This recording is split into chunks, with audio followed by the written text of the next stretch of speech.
Non la storia del vino, ma il vino nella storia. Ancora una volta col professor Angelo Costacurta, siamo nella sua città, Cappella Maggiore. E perché ha scelto questa location, professore? Ma l'ho scelta perché dobbiamo parlare di vino, diciamo, e di Venezia in particolare, e mi sembrava opportuno, visto che qui c'è una villa veneta, quella dei signori Garbellotto, con dei vigneti. Il posto mi sembra molto simpatico e ho pensato di fare qui questa intervista. Benissimo, professore. Noi siamo qui per parlare della sua ultima fatica, condivisa con Sergio Tazzer, molto conosciuto nell'Alta Marca trevigiana.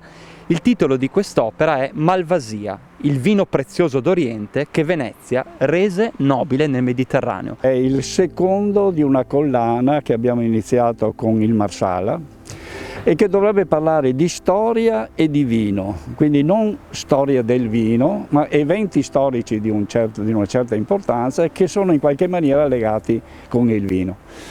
Malvasia, in realtà si dovrebbe dire malvasie, di malvasie ce ne sono moltissime. In Italia, solo in Italia, al Registro Nazionale delle Varietà ci sono iscritte 19 malvasie. Dovrebbero essere, uso il condizionale, dei vitigni derivati da antichi vitigni coltivati nel Peloponneso e commercializzati nel porto, un porto fortificato di Mona Invasia, dal quale avrebbero preso il nome. E sono stati i veneziani che, un po' storpiando il nome da Mona Invasia, Mona Maxia, eccetera, sono arrivati a Malvasia. Quindi il termine Malvasia è un termine coniato dai veneziani.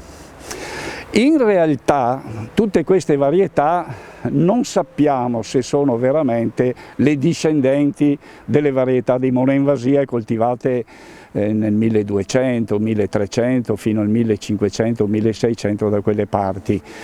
Non lo sappiamo. Perché non lo sappiamo? Sono passati tanti anni e poi oggi nel Peloponneso ci sono delle varietà che probabilmente non sono le stesse che c'erano allora, perché in mezzo c'è stato un lungo dominio arabo che praticamente ha azzerato la viticoltura di quelle zone.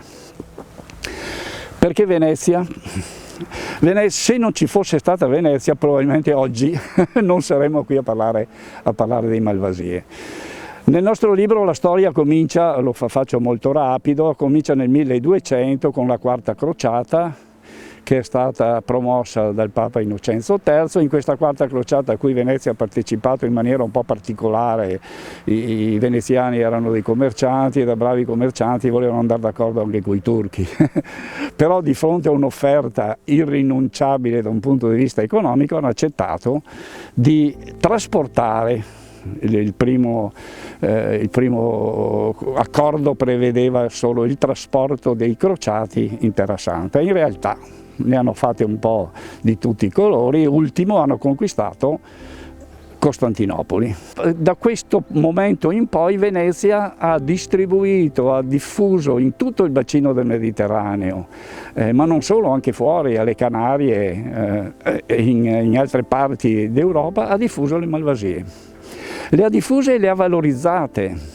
Quindi era già un vino di un certo valore, perché alla corte di Costantinopoli ci sono dei documenti che dicono che si beveva il vino di Mona Invasia. Già nel 1218 il vescovo di Efeso diceva che l'imperatore di Costantinopoli beveva Malvasia. Però Venezia l'ha distribuita in tutto il mondo e l'ha talmente valorizzata che, forse lo saprete, a Venezia le osterie più ricercate sono state chiamate malvasie. Nel libro riportiamo moltissimi documenti in cui si parla di malvasie. Ne cito uno simpatico, per esempio, Martino è scritto da parte di un cardinale di Motta di Livenza che lo seguiva, che Martin Lutero fosse un appassionato delle malvasie. Nei suoi sermoni diceva: guardate, Dio non vi sta alle spalle con un bastone in mano, ma davanti con un bicchiere di malvasia. La cosa più importante è quando uscirà e soprattutto qual è lo stato di salute attuale delle malvasie o della malvasia. Il libro uscirà il 25 di questo mese e lo stato di salute delle malvasie è come istituto, quando io ero ancora ricercatore, circa 20 anni fa, ci siamo posti l'obiettivo di riprendere questi vitigni che erano stati un po' quasi abbandonati, rivalorizzarli.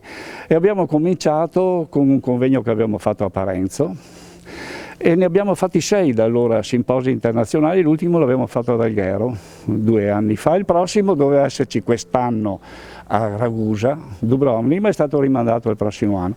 Tutto questo per cercare di rilanciarli questi vitigni. Oggi in Italia ci sono poco più di 12.000 ettari di malvasie.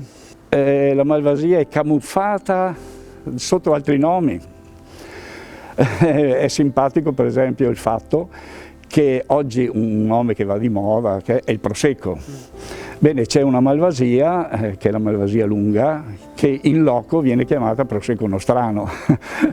Quindi si tende sempre a dare il nome di un vitigno famoso ad altri vitigni che non lo sono.